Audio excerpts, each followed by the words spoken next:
Morning, everyone. Thank you for giving me the opportunity to talk about our effort using AI-assisted bone mineral density evaluation as part of the comprehensive evaluation of lung cancer CT screening. So we all know osteoporosis is a big public health issue.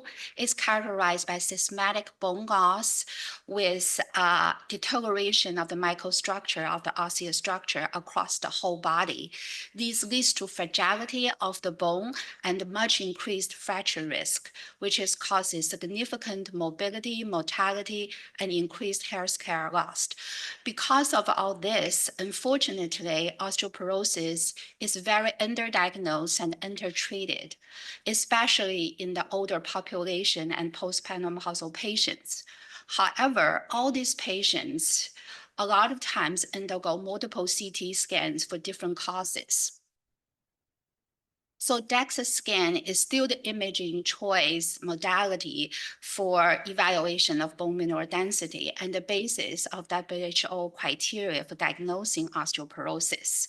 However, it measures area bone density as shown here, which is gram per square centimeter. So they make this susceptible to osteophytes and other calcifications surrounding our vertebral body, which are quite common in older patients and postmenopausal patients. So this can lead into false negative results.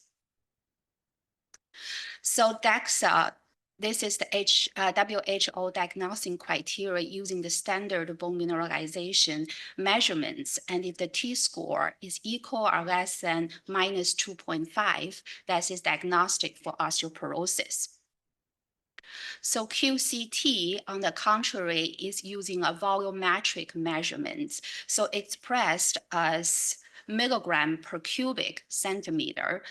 And the diagnosis is osteoporosis is equal or less than 80 milligram per cubic centimeter.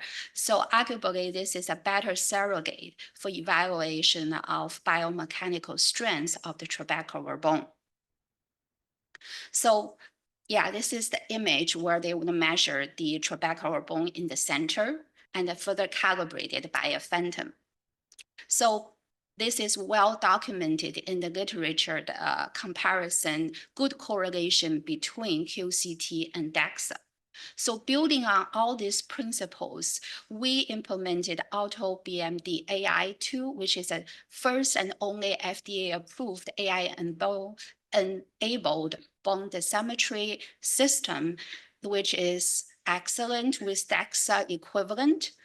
And above all, it can work on all the existing CT scans, chest, abdomen, or pelvis CT scans. So how does it work? It first identifies, as the picture shows in red, the column of the central vertebral column, and then it segmented out all the intervertebral disc. And then in the lower image, it focused on the trabecular bone. So it gives you a volumetric assessment of the bone mineral density and the correlating calculation to T-score and Z-scores. And all this efficacy is well documented in the scientific publications. So now let's focusing on how we use them. So we have a cohort from the Mount Sinai cancer screening patient population. There are about 531 patients in our study cohort group, and the demographics are listed here with age, BMI, their smoking status. And then we pick this group because we have about 10 years of follow-up, so we can see what we can find. So this is how we applied the Auto BMD AI system onto this. We used our existing CT scan. And even though we can evaluate all the vertebral bodies, we picked T7 to T9 for the generation of the report with the BMD T-score and Z-scores. So here are our results. This is a table generated to show the T-score, Z-score, and BMD values. The one on the left is the time 1, and then the other is time 2. They're about 10 years apart. So let's focusing on the first row, which is T-score. You can see the mean with standard deviation at time 1 is minus 1.28 plus or minus 1.25. At time 2, 10 years later, it becomes minus 2.35 plus or minus 1.28. So there is expected decrease in the 10-year interval. And let's see in detail, this is where the x-axis is the value of the BMD. So basically is that milligram per square centimeter at the x-axis, and the vertical long axis is the number of the participants. So the first gram is time 1, the second is time 2. So if you focus the longer boxes where there are more participants in there, you can see at team 1, majority of them in the center 3 centers around a little over 120 to less than about 200. And then compared to at time 2, which it becomes a little closer, the longest 3 boxes, they're both about 90 participants in that group, and that BMD has dropped. It dropped about 100 to about 160 milligrams. So it's shifting to that way, which the numbers are lower. And then more interestingly, we can go compare male and female. So here, just the blue color are male and the red color are female. And then we highlight them in different colors. So the darker color in both red and blue are the ones that have osteoporosis. And as you can see, and then the other side on the vertical axis is the age group in decades. And we can see, as expected, when you go to 60 to 69 older patients, there are more people in that whole line, which are in the darker group, and it's more in the female compared to male. And then 10 years later, this trend persists. However, the differences in male and female persist, and it's a lot more in female, especially around the 60 to 69 decade age group. So it's very interesting.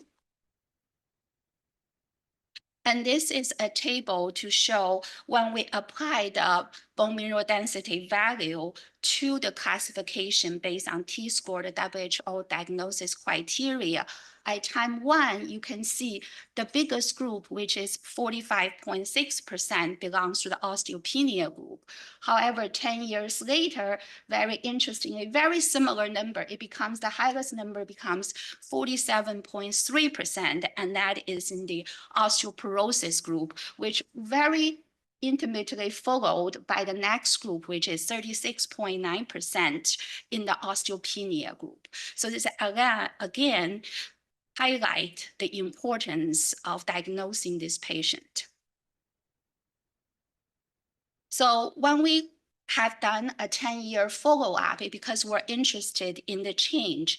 So this is a histogram to show the differences happened in 10 years. So this is the change in the T-score in the horizontal axis. And then the other is the number of participants. So we can see in the center is the changes between -1 to the lower and a little bit from 0 to -1 in there. And again, we want to see the changes in difference between the different sexes. So here again, the red is female, the blue is male, and we put them on top of each other. And you can see the redness are much overwhelmed the blue because the changes of bone mineral density, as we all know, happens more in older females in the postmenopausal state.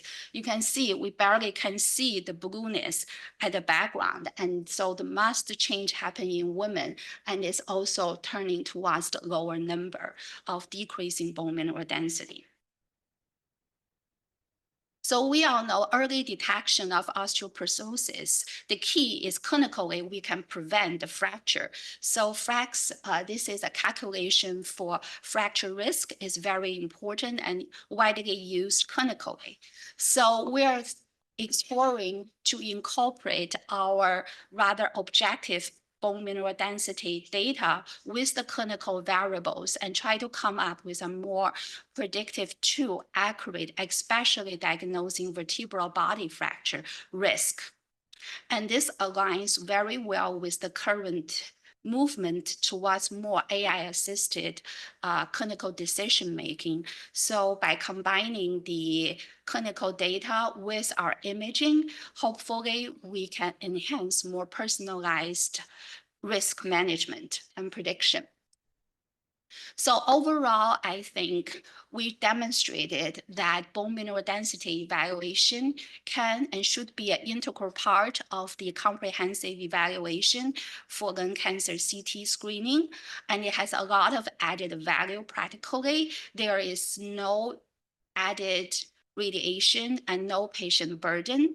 And with AI assistance, is automatic and reproducible, and especially it brings scalability because we can do population-based bone health assessment across a very large data set. And this hopefully can help us to bring the potential of early intervention to tackle a huge public health issue of osteoporosis. Thank you all.